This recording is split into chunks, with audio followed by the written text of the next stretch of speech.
When someone is a perfectionist or just very particular about something, we often jokingly say they have OCD. But obsessive-compulsive disorder and anxiety-based mental illness is a lot more complicated than just being a neat freak, as the following sufferers are about to tell you.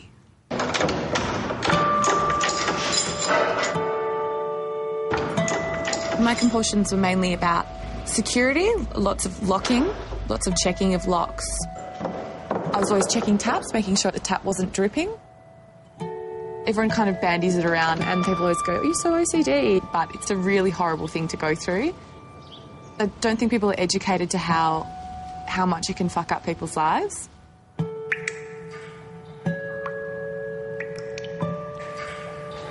My rituals were different. Washing my hands was 3 times.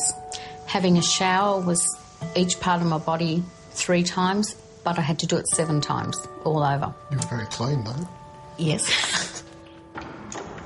I would spend 2 hours trying to lock the back door, the front door, the windows. We'd be in bed and I'd say to him, "Can you just check the doors and windows again?" And he'd say, "I've already done that." And I'd say, "If you love me, you'll check it again." And I did. He did. He was very good. Good numbers were 4, bad numbers were 6. I knew what I was doing wasn't normal behaviour. I didn't want anyone to see it. It'd be, in my head a lot of the time. Also, just at school, drinking water from the tap, I'd make sure I'd take 20 swallows of water or 24 swallows. It was just, then I'd have to do it again just because that was a bad number. I'd have waves of anxiety coming at me more frequently and harder until eventually I got in so deep that the more I struggled against it, I essentially was drowning. Someone who's really living in the midst of OCD are living in hell. The thought came that if I didn't do all these things perfectly, somebody in my family would die. You know how sometimes a light switch goes halfway, and I always had to make sure that it was perfectly one way or the other.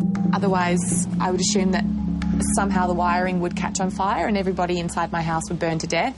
It's all like a bargaining system. It's this weird kind of perverse bargaining system where, like, your mind has control over you and it's like you must do this inane task in order for you not to commit something terrible.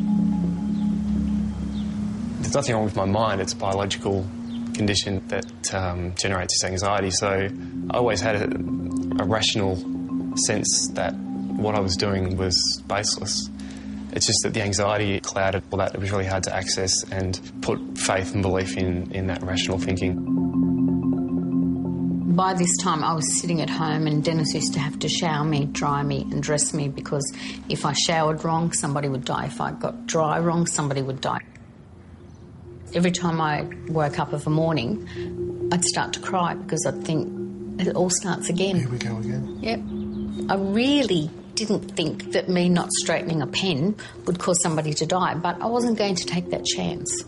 So I did the things. And then the more you do them, the more you have to do them because it makes it real. It's kind of like your mind is holding you hostage and it's like, well, you have to go back and read this paragraph 5 times or else it's going to make you do all these terrible, terrible things that you just go, okay, I'll do this. I'll do anything to stop myself becoming a monster. The worst thought that I had was about killing my mum. I read an article about a boy who murdered his mother. That's what planted the seed in my head. And it was utterly the most terrifying thought that I'd ever had. It just like I spiraled completely out of control internally, but like externally I couldn't tell anybody. I couldn't let anybody know because I was scared that they were going to lock me away. I lived my life in fear for a good, 3 or 4 months. But I kind of came to the conclusion that if I didn't do something about it, then I was going to end up killing myself. Treatment's hard because they're asking you to confront things that you fear, but it's so worth it to get your life back. It's going to be like that, isn't it? Yeah, just do your worst.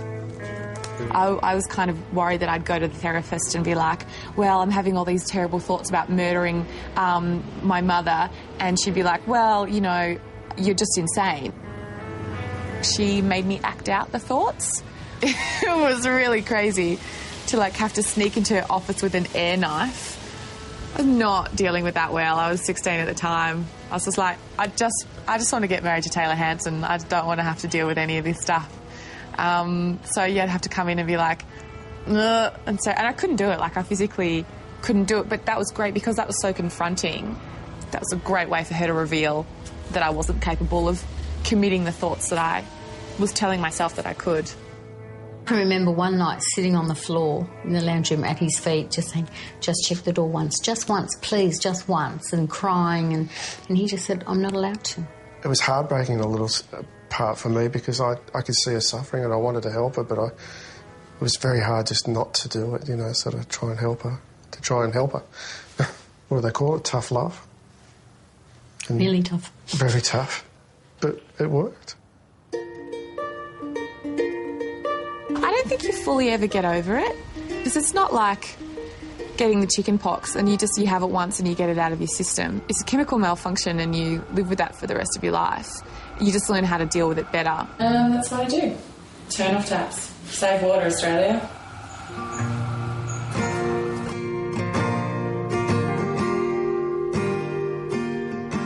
I've slowly learnt to rewire my brain a bit. The medication just takes the edge off the anxiety so that I can deal with the thoughts better. I'm not yet, but I feel pretty good about where I'm at.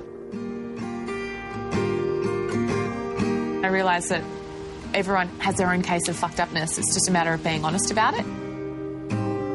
No, my housemates don't know about it at all. Nobody at work knows about it at all. People might be about to find out, and I'm not too fussed about that. You know, it's certainly a big part of who I am. I want a positive message out there for people. I want them to know that it's completely manageable. There's no shame in going to therapy. There's no shame in asking for help, and there's no shame in having OCD.